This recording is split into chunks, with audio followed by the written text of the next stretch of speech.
Welcome to my YouTube channel. Kung ikaw ay naka-Android, then gusto mo ng parang iPhone ng Android mo, itong video ang para sa'yo. Bago natin umpisaan ang video na ito, kung hindi ka pa nakasubscribe baka naman, and click the notification bell for more updates video.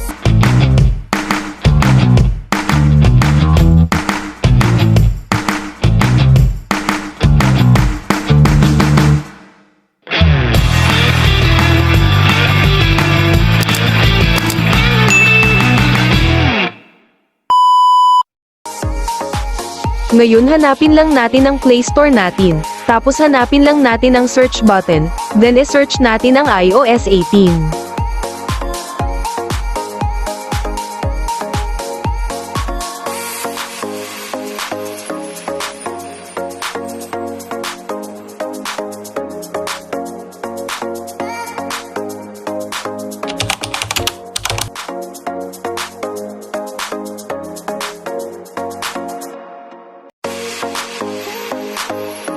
Dahil meron ako, na-install ko na ito kanina, install mo muna, tapos hanapin nyo lang sa mga apps nyo ang apps na yun, at i-open mo dahil madami ka pang dapat baguhin dun.